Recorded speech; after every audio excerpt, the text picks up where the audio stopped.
Uau! Os anos já passaram muito, né? Já muitos anos.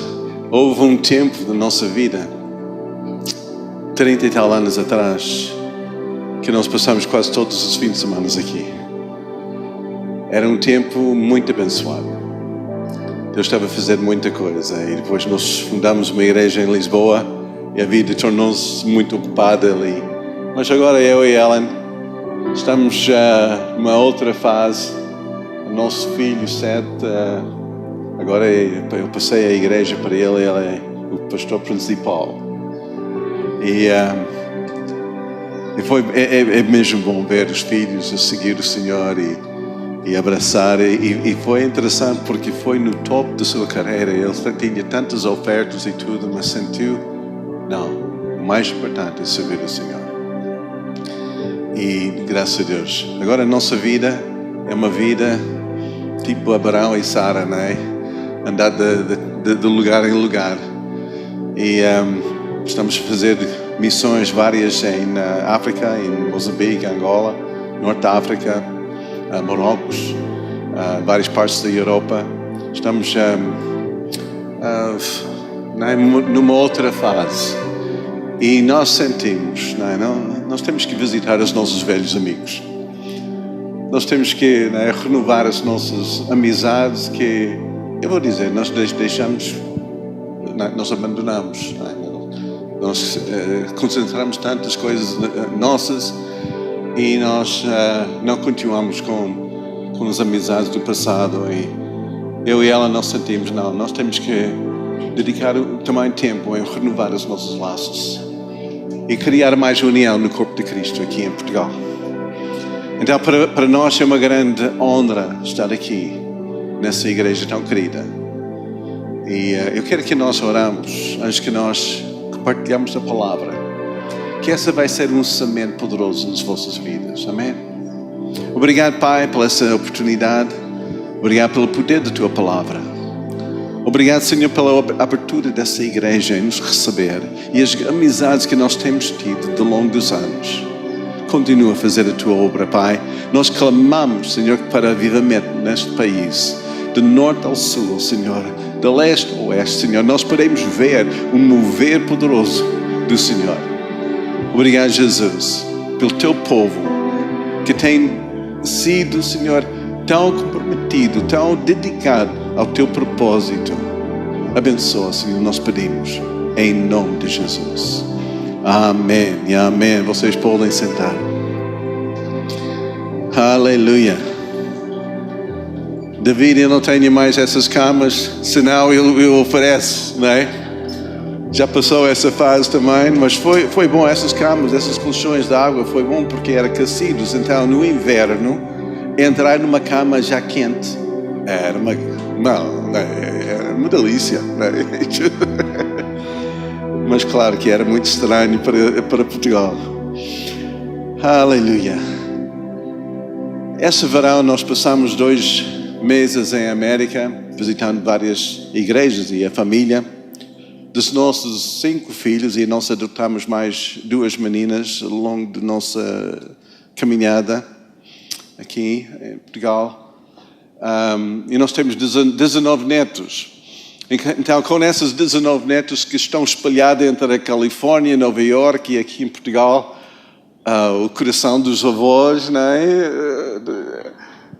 Quebra, né? Então nós temos que ir de vez em quando visitando os nossos netos e os nossos filhos, e claro que os outros amigos que nós temos e familiares e igrejas que têm recebido-nos como apóstolos. Então, e este verão eu consegui chegar até Alasca, que é a minha terra nativa.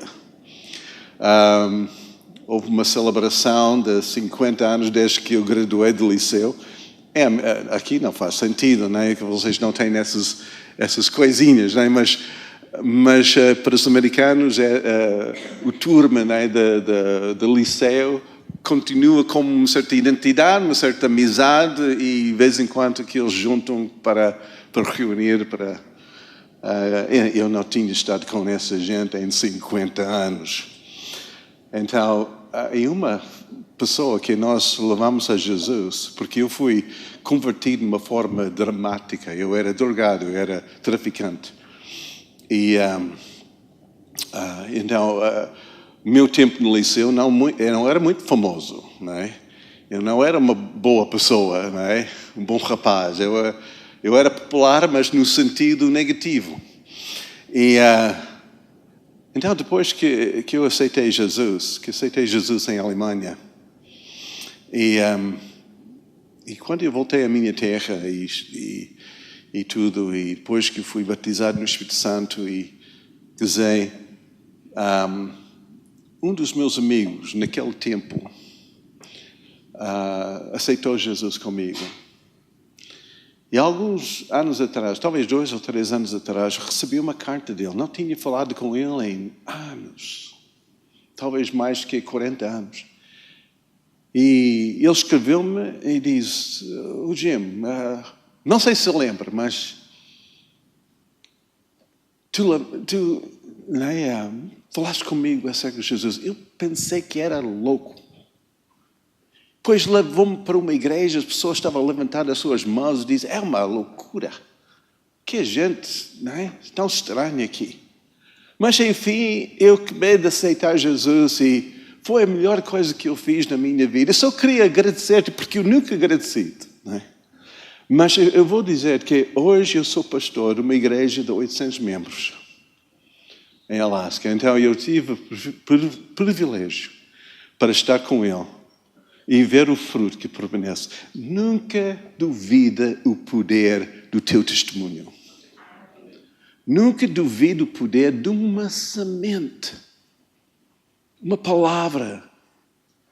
O que é que essa podia resultar na vida de alguém?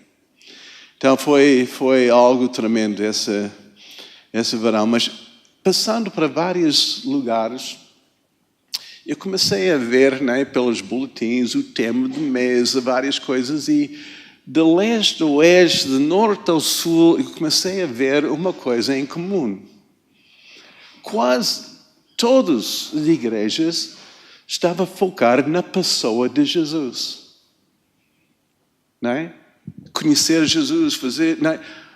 alguma coisa. É como que a igreja tinha feito muitas outras coisas, mas tinha de voltar à pessoa de Jesus. Então essa igreja estava se focando nisso. Eu achei muito estranho. E depois eu comecei num estudo próprio, porque quando eu ministro em Moçambique, principalmente em lugares mais afastados dos grandes centros, nos lugares assim no norte e tudo, em que há muita islão e muita mistura de religiões assim, dos antepassados, dos curandeiros, das coisas, tudo misturado, e mesmo dentro da igreja, muito desta mistura. É uma confusão às vezes acerca da pessoa de Jesus. Ideias estranhas. Eu quero começar hoje com uma passagem em 2 Coríntios, capítulo 11. Versículo 3 diz o seguinte: mas temo que, assim como a serpente enganou Eva com a sua astúcia, assim também seja de alguma sorte corrompidos os vossos sentidos e se apartem da simplicidade que há em Cristo. Então, agora lembre-se que Eva não tinha uma natureza pecaminosa. Estava num paraíso. Não havia pecado, não havia essas influências. Nós já temos essa natureza. Para nós é fácil de pecar, é fácil de cair e tudo isso, mas para ela não. Mas a Bíblia diz aqui, como ela foi enganada, nós também podemos ser enganados.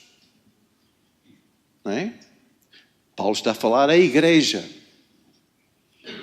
Ele diz: porque se alguém vindo pregar-vos outro Jesus, que nós não temos pregado, ou se recebeis outro Espírito, que não recebeste, ou outro Evangelho que não abraçaste, com razão o sofrereis.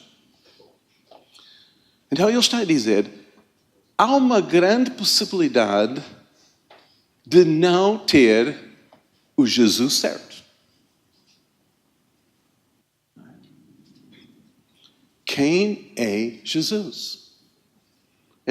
Essa deve ser a nossa não é, interesse. Quem é Jesus? O verdadeiro Jesus. Não outro Jesus. Não um Pai Natal. Não Jesus crucificado na cruz, ali pendurado, o sofredor, oh Jesus, tu sofreste, tu sofreste. Não Jesus bebê. Ai, tão querido, oh Jesus, tão querido. Jesus verdadeiro. Para entender quem é Jesus, nós temos que voltar Jesus e a sua autodemonstração. Como ele se revelou a si mesmo.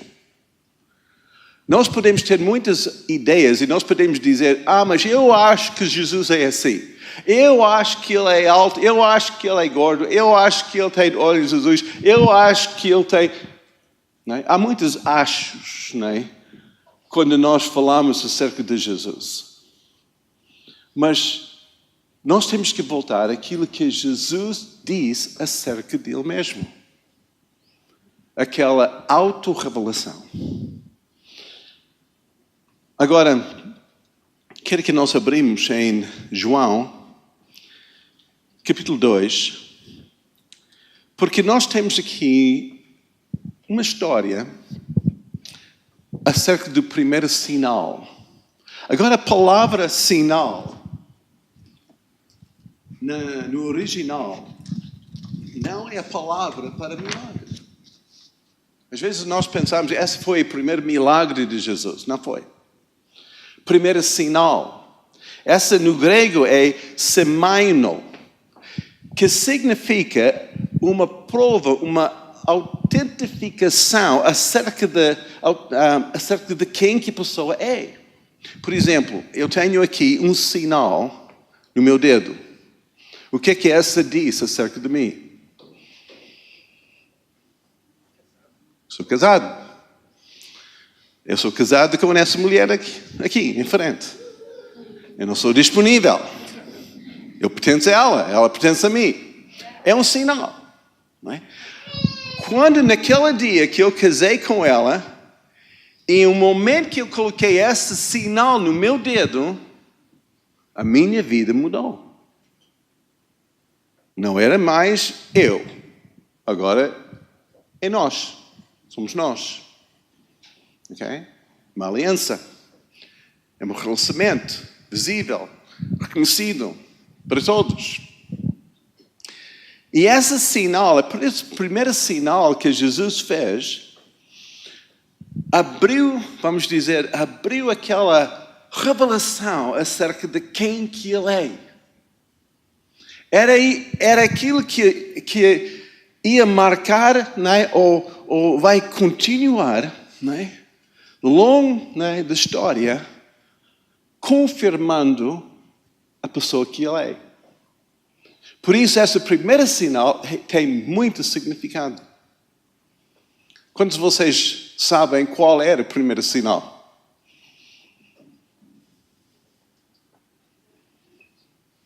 Alguém? Alguém? Não. A transformar água em vinho. Oh! Às vezes nós pensamos, esse foi muito giro. Até que em algumas festas eu vi algumas pessoas dizer, vamos tentar fazer isso. Okay? Oh pastor, ora para essa água. Transforma em vinho. Essa sinal nunca se repetiu na Bíblia. Porque não era algo para ser repetido, era algo para revelar quem que Jesus é. Não é? É para dizer alguma coisa. Eu quero que nós lemos essa história, os primeiros 11 versículos. Vamos, lugar em lugar, né? Vamos ver isso e tentar pôr a nós mesmos nesta cena. Então vamos ver isso como tipo filme, ok?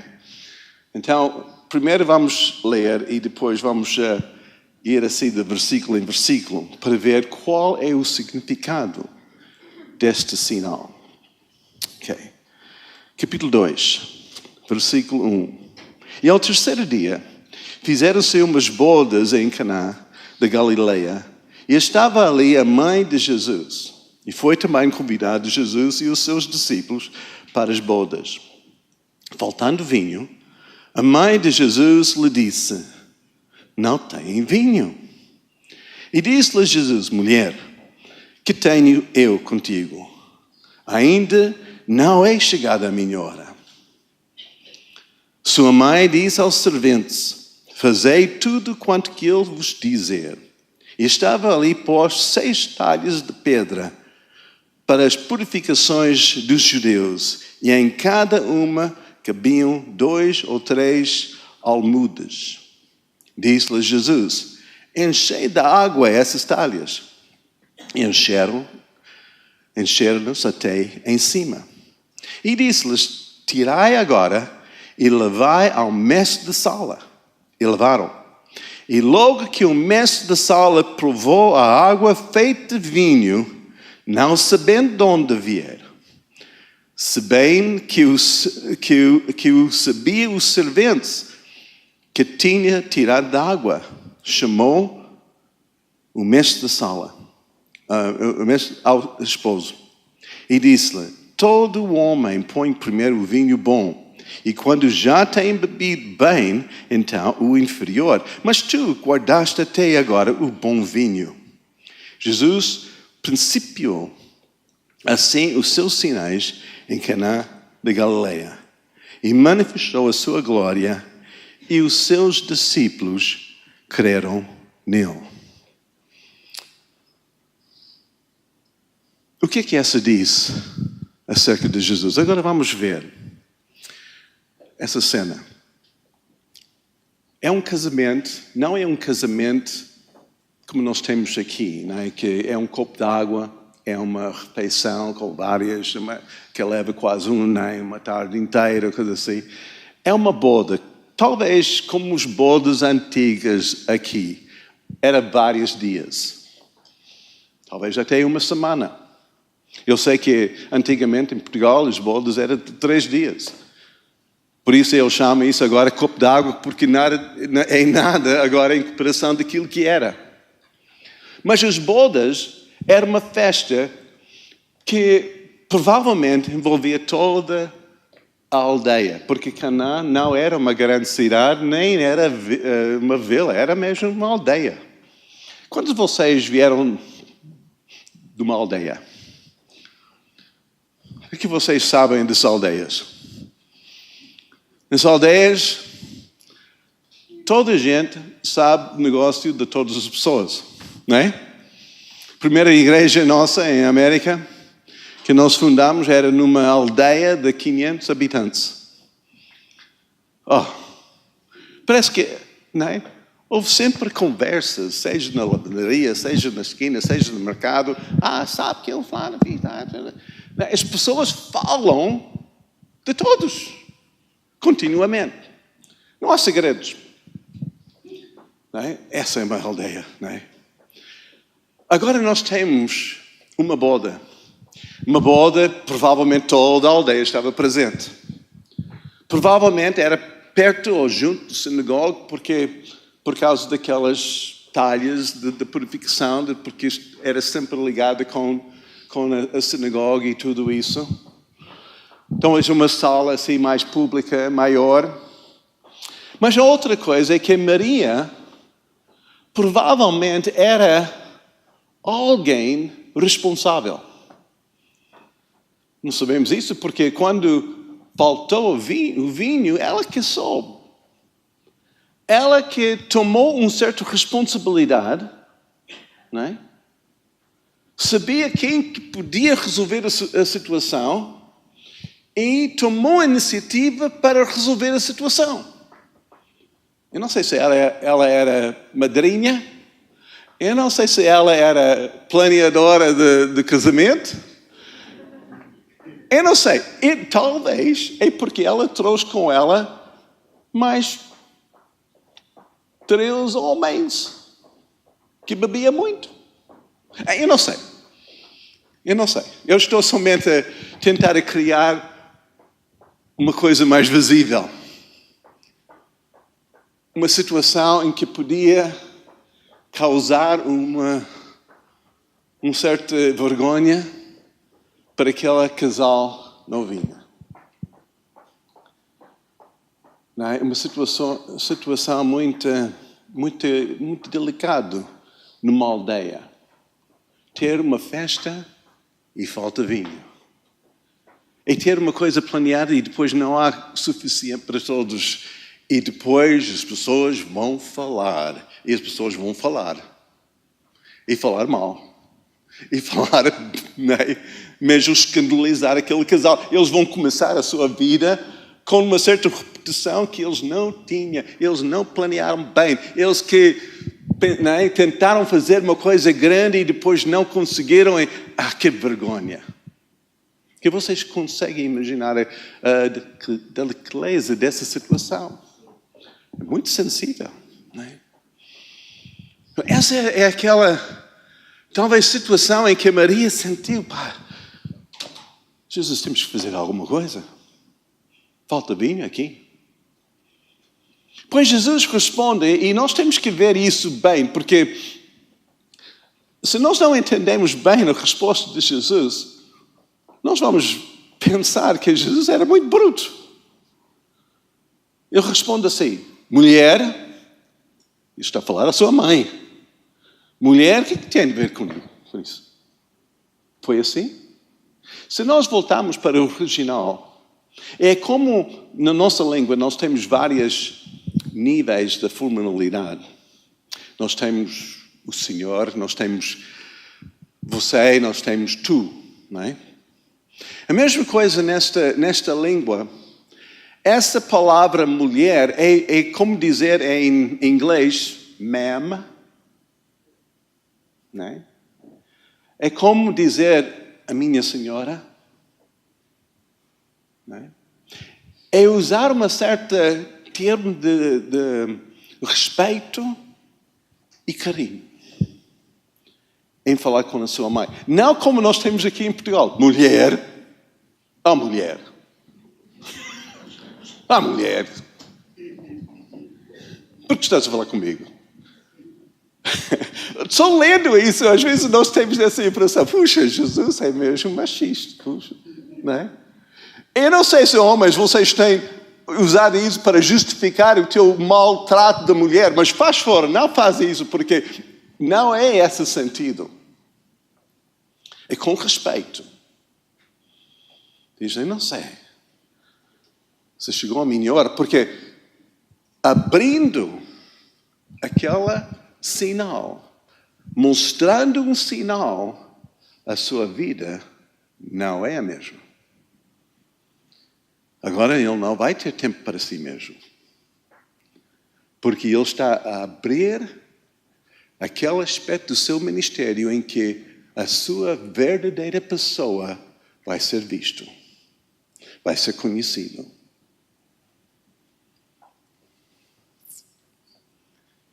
Maria sabia. Não é a hora. É hora para mostrar-se.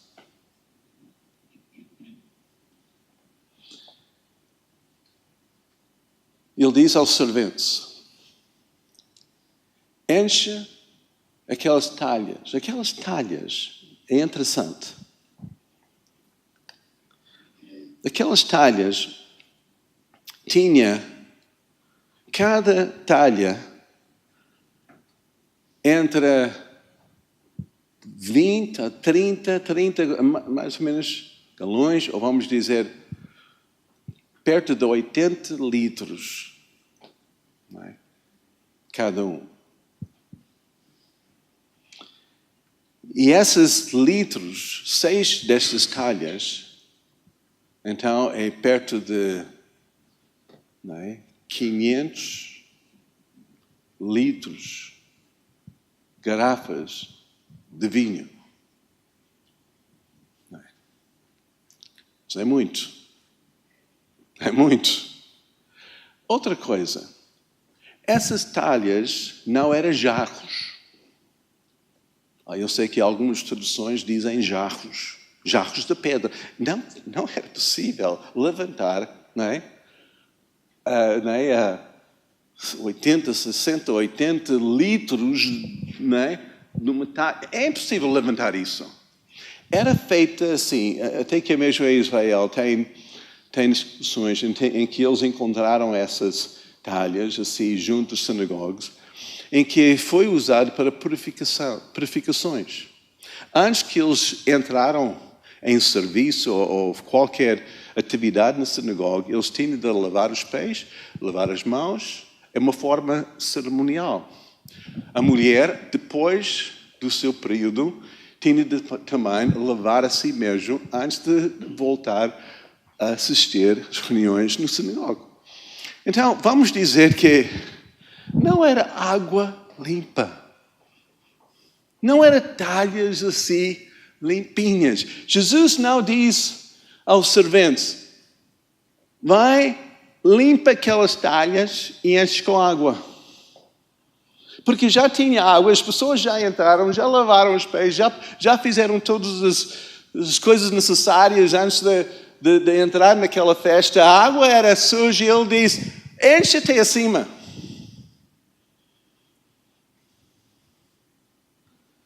Por isso, os serventes não dizem nada. Não diz onde vem essa água. Eu quero que vocês somente vejam alguns detalhes, porque através de detalhes nós podemos perceber e entender o significado desse sinal. Quem Jesus é. Então eles pegaram nesses jarros, tiraram da água, levaram para a mestre da festa.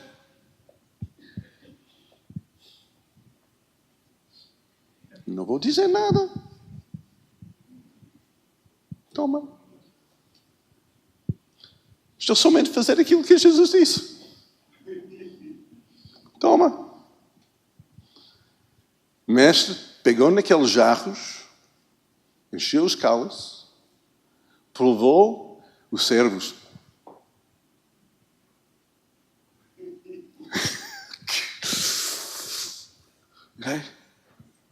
Uau, esse é bom vinho. Os servos. Que alívio. Tem que ver esse filme, porque é tão engraçado, Porque se nós lemos somente, não vamos ver o sinal. Não vamos ver como que Jesus foi glorificado neste sinal. Foi manifesta a verdadeira Jesus. Foi manifesta nesse sinal. Milagre aconteceu. Depois logo disse uma coisa interessante. Os discípulos creram nele.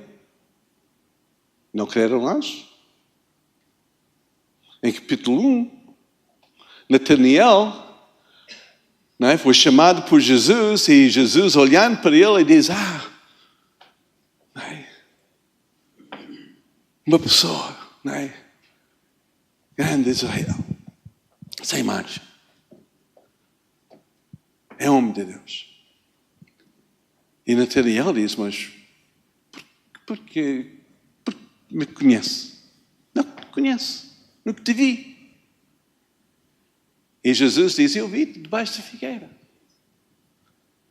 E Natanael naquele momento diz, tu és o Cristo, tu és o Filho de Deus. E creu nele. Ok. Passando uma página. Estamos em capítulo 2. E agora, os discípulos creram nele. Ok. Há alguns pormenores. Pois eles saíram logo e foram para Cafarnaum. Junto com a mãe e os irmãos naturais de Jesus. Agora, qual é o sinal? primeiro sinal vem neste momento de embaraço, esse momento delicado, em que houve uma possibilidade de uma vergonha sobre esse casal. Uma reputação estragada, manchada. Não é? Primeira coisa que Jesus revelou aqui, e irmãos, nós temos que entender isso, que Jesus cobre as nossas costas, guarda as nossas costas. A verdadeira Jesus não foge no momento da nossa vergonha, mas entra em ação e diz, eu vou-te cobrir. Eu vou-te proteger. Não preocupe, eu tenho as tuas coisas. Eu estou aqui. Eu vou guardar a tua reputação. Eu vou guardar o teu nome. Eu estou aqui.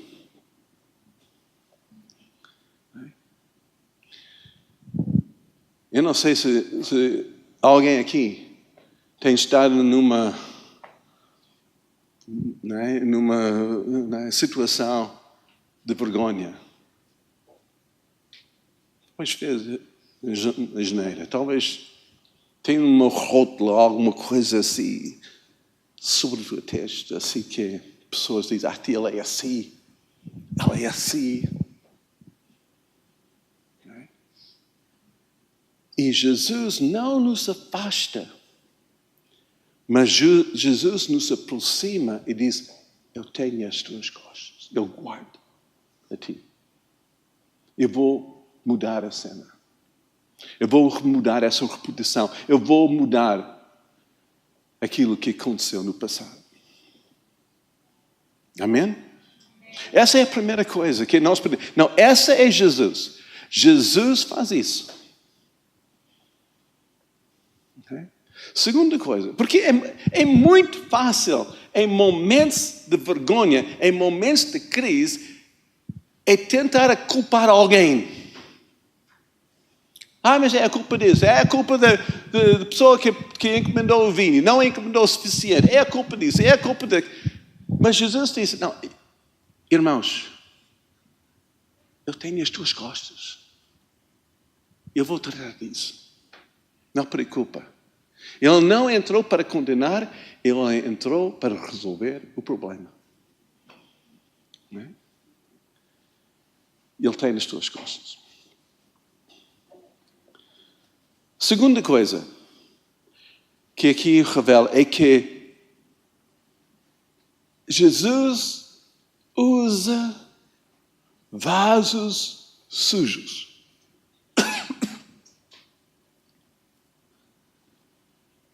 Ele não espera até que a nossa vida é limpa, resolvida, os problemas resolvidos, para nos usar. Ele aceita-nos como não somos. Para mim, esse sinal é um primeiro sinal de graça. Que ele pega em aquilo que os outros nunca ia beber, nunca ia provar, nunca ia usar. E Jesus diz, eu vou usar. Eu não vou limpar primeiro, eu vou transformar as suas vidas pela minha graça. Porque nós pensamos tanto em nosso próprio esforço para ser melhor. E Deus olha para aquilo que nós somos e diz, não, eu vou transformar-te. A transformação de Jesus na nossa vida é muito superior daquilo que nós podemos fazer com a nossa vida. Não é nada em comparação. Não podemos limpar suficientemente aquelas talhas, não é? Nós não podemos fazer suficientemente para que essa água seja potável. Não podemos fazer com os nossos esforços, mas Jesus, com a sua graça, nos transforma. Essa é o verdadeiro Jesus. E nós podemos ver ao longo da vida dele aqui na terra e que ele, vez após vezes, fez a mesma coisa. Pegou em pessoas que ninguém ia usar e fez grandes coisas. Continuamente mostrou o seu poder.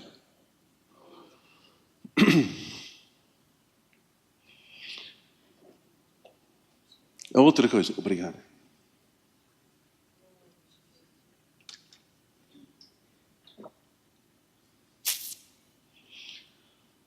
Outra coisa,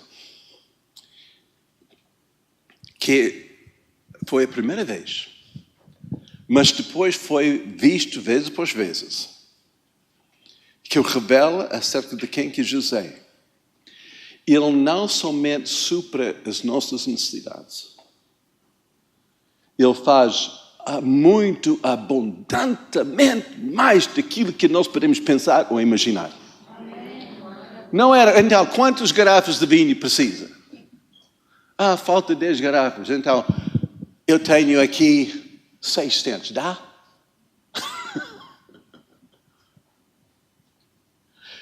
Sabe que o significado é que eles tinham em tanta abundância que com certeza, saindo daquela festa, os noivos naquela saída dizem, faz favor, leva algum vinho convosco para casa. Temos muito. E as pessoas voltaram a casa falando, uau, esse foi o melhor casamento de sempre. E em vez de vergonha, agora eles são aquelas, uau, são os melhores. Mudaram, né? Mudou completamente a sua história. Abundância. Mais tarde, Jesus alimenta os 5.000, né? E sobrou mais 12 cestos, né? De comida. Então Deus não faz somente aquilo que nós precisamos. Até que Ele não diz, o que é que tu precisas? Eu preciso de 5 euros.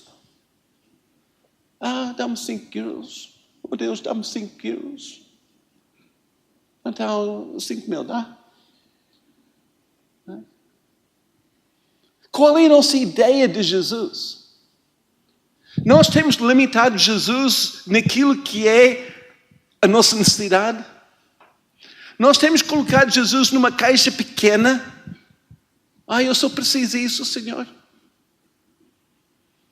Quando Jesus é abundante, quando Ele pensa em multidões, quando Ele pensa em abundância, quando Ele pensa em muito além daquilo que nós pensamos, nós temos que ver, Jesus faz muito mais do que aquilo que nós precisamos.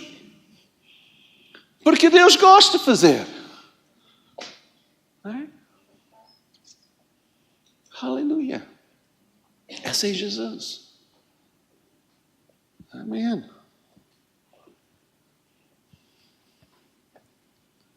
Terceira, quarta. Sinal. Aspecto desse sinal. É que Jesus não foi aqueles talhos, diz, ok, gente, vem aqui, vamos juntar a volta dessa talha e vamos orar. Agora vem, olha para isso, vem aqui, agora em 1, 2, 3, haja vinho! Ele não fez isso. E esse é o sinal de Jesus. Ele não trouxe glória acima de si mesmo. Toda a glória era para seu Pai. Mas Ele capacitou pessoas sem nome, sem cara. Pessoas que não era bem conhecidas, era somente os serpentes. E através dos serventes, através deste povo, que Ele fez grandes maravilhas. E foi sempre o seu propósito, não é fazer tudo para nós, mas nos capacitar para fazer grandes coisas.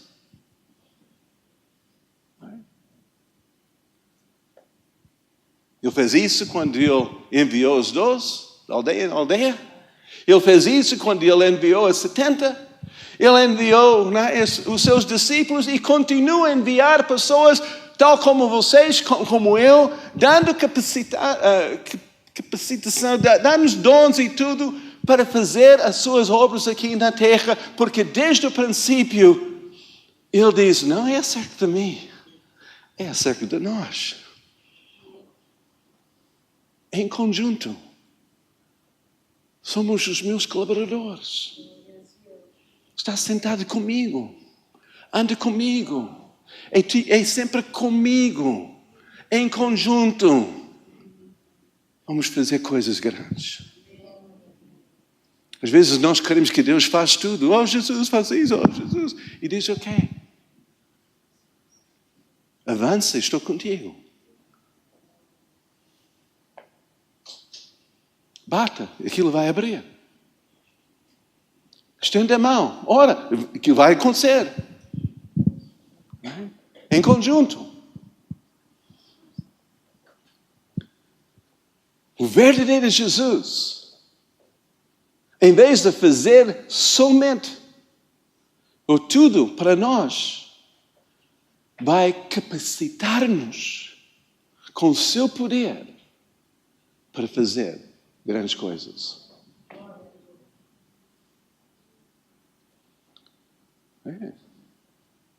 Não sei se vocês estão a ver realmente, Jesus é assim. É assim. Nós queremos que Jesus faz tudo. E nós ficamos como espectador.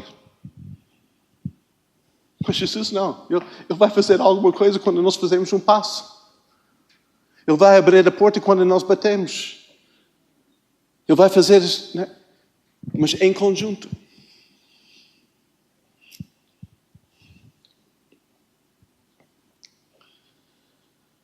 Os milagres fluíram através das mãos dos servos.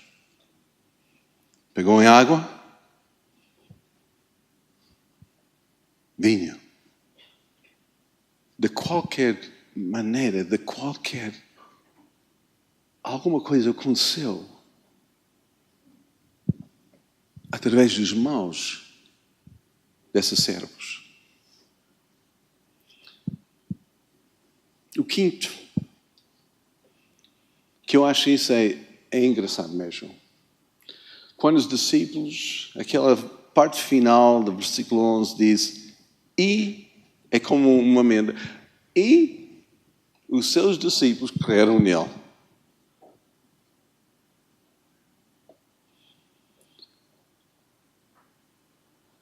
Nós podemos ver isso, não é? É como que eu disse acerca de Natanael, ele creu, ficou assim, uau, Jesus, tu és mesmo o Filho de Deus. Agora, foram para Canaã, e agora, água em vinho. Oh, uau, tu és mesmo o Filho de Deus. Agora, está no barco, vem nas ondas, Jesus está a dormir, eles acordaram Jesus repreende aquela tempestade e os discípulos olharam para Jesus e dizem, uau, tu és mesmo o Filho de Deus. Está a ver? A revelação, a experiência com Jesus é progressiva.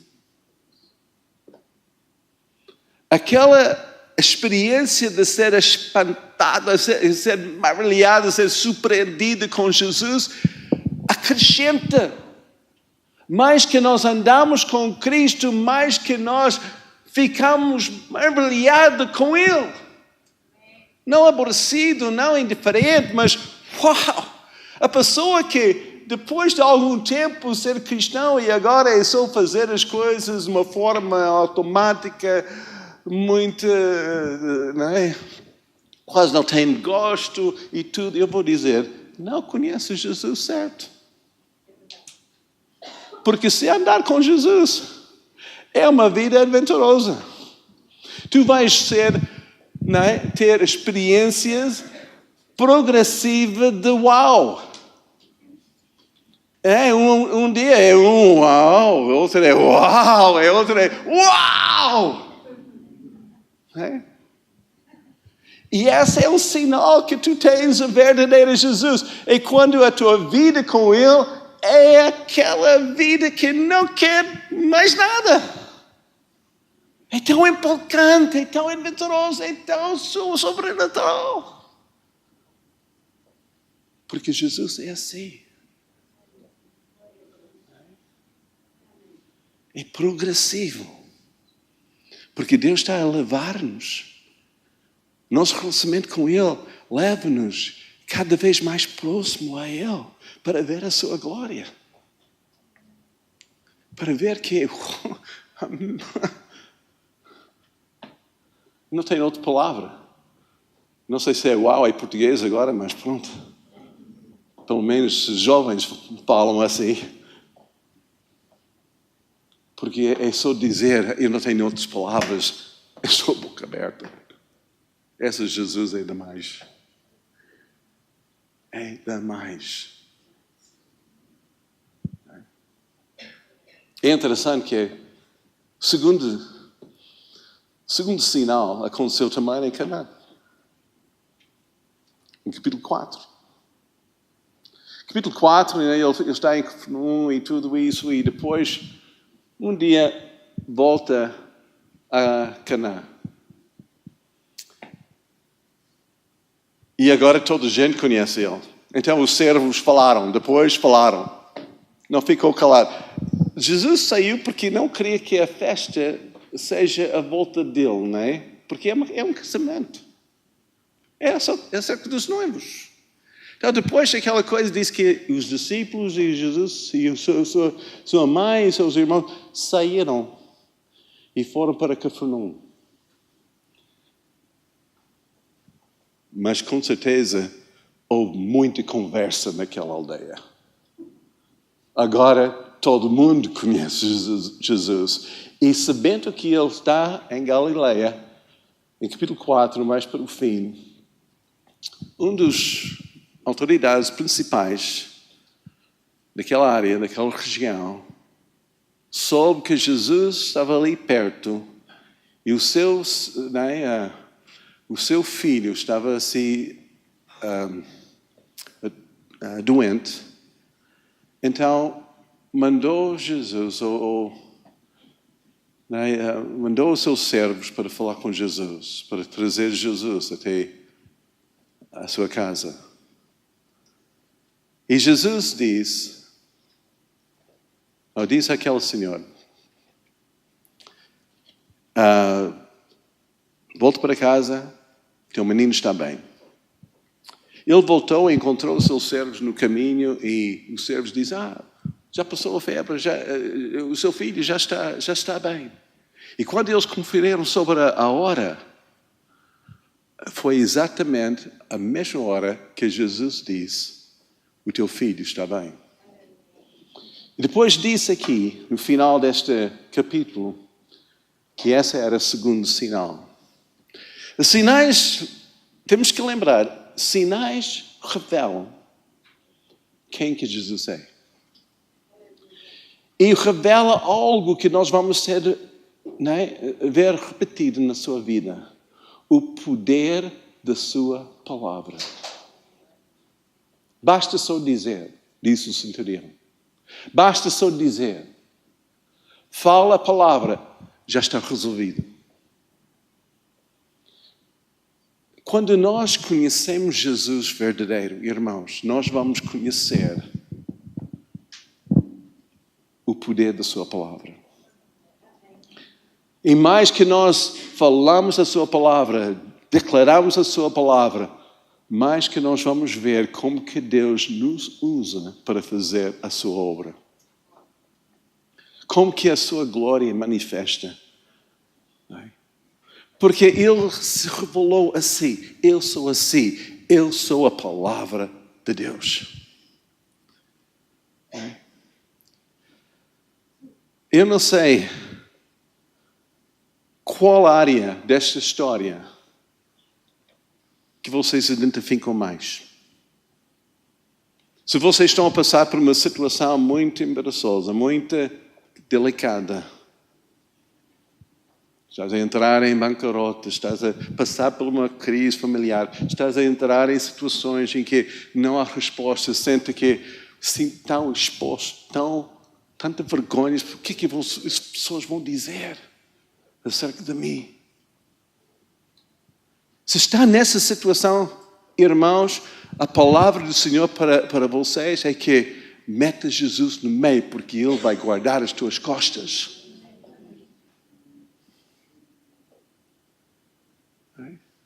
Se vocês têm passado por uma situação tão difícil, se sente tão sujo, tão gasto, como é possível ser usado mais por Deus?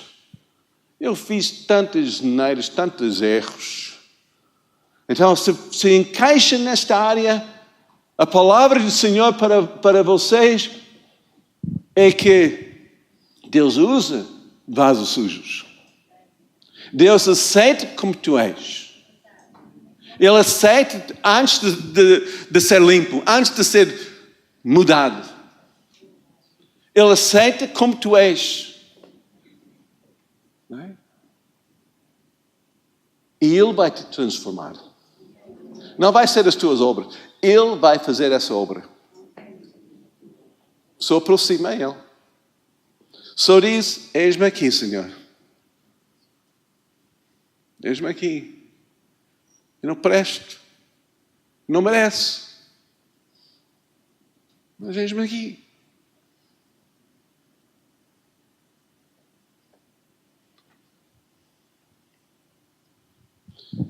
Se sentes que você não tem suficiente, que parece que sempre falta alguma coisa, então a palavra para você é que Deus é um Deus da abundância. Não limita Deus ao tamanho do teu problema. Não coloca o Senhor dentro da caixa da tua necessidade. Ele é muito além disso. Ele vai fazer muito além disso. Muito além.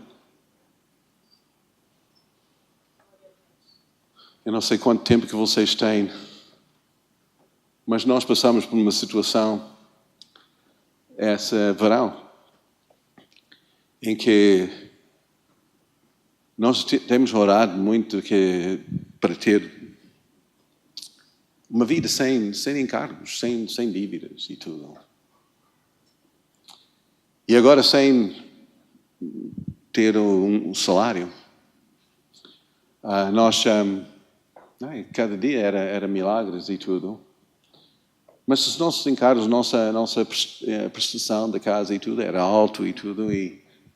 Mas oramos para ser livre disso. E como que Deus tem falado comigo tantas vezes? A forma de receber, temos que abrir a mão. Temos que abrir a mão para receber. Eu não posso receber assim, guardando alguma coisa. Eu tenho que abrir a mão.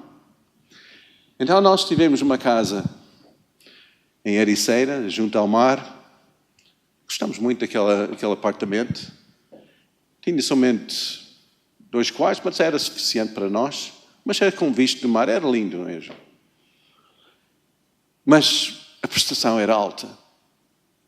E agora, com a nossa idade e tudo, eu não queria mais 7 anos deste encargo, não é? Dessa pressão. E Deus diz, abra a mão. E nós, ok, vamos pôr isso à venda. Colocamos isso à venda, pensando num preço alto, pensando que aquilo não vai vender. Em 2 semanas, uma pessoa disse, eu tenho dinheiro, pronto, quero comprar isso em 2 semanas. Fazer a escritura em 2 semanas. Disse, 2 semanas? Sim. Agora, com a diferença, disse que, ok, talvez é a forma que Deus vai fazer alguma coisa, vamos comprar uma casa, pronto. Nós começamos a ver, mas com aquele verbo que nós tivemos, a diferença não era muito. Então, as casas que nós vimos, era muito mal. apartamentos muito, né? Não tinha arrecadação, não tinha nada, não. Era muito pequeno. Eu disse, Deus, eu sei, eu conheço. Não é para mal para pior, é para glória a glória, é para avançar. Eu comecei a ver uma casa maior, melhores condições, com arrecadação, com garagem, com 3 quartos e tudo. E dentro de uma semana encontramos essa mesma casa, com vista para uma floresta, com todas as condições em que nós podemos pagar ao pronto. Em 3 semanas, nós vendemos a casa, compramos a casa e mudamos de casa e ficamos sem dívidas. Muito além daquilo que nós imaginamos. Então, não ponha Deus numa caixa. Não pense que Ele vai somente fazer de uma maneira. Dá a Ele liberdade, porque Ele vai surpreender com a sua abundância e a forma que Ele responde às orações. Porque Deus quer que o milagre passe por ti. Ele vai dar sabedoria para ganhar riqueza. Ele vai usar-te, não é? Para fazer coisas incríveis. Não pense que Ele vai fazer tudo, não. Ele vai fazer contigo, através de ti. Ele vai te usar em muitas maneiras. E o teu relacionamento com Ele vai ser de espanto a espanto, de uau a uau, de aventura a aventura, não é? E o diabo não vai ter espaço para meter qualquer dúvida na tua vida, porque diz, não, eu conheço Jesus, Ele não é assim. Jesus é assim. Ele é grande. Ele é tremendo. Amém? Vamos ficar em pé.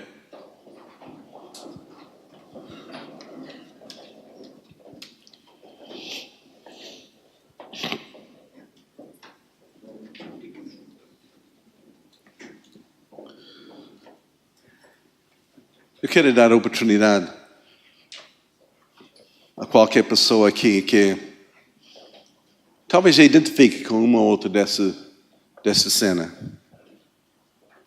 E talvez tenha tido outras ideias de Jesus. Talvez a tua ideia até hoje era muito limitada.